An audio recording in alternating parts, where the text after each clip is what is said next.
হুম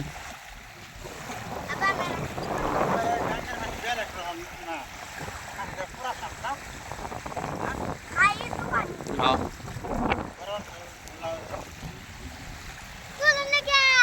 চলতাছি তো।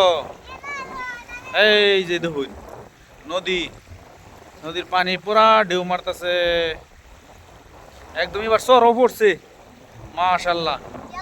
10 বছরের মধ্যে এত চর পড়ছে না, 10 বছরের মধ্যে বিরাট চর পড়ছে।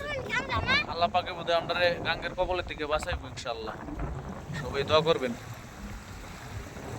বিরাট চর পড়ছে এবার, আল্লাহর রহমত হয়েছে।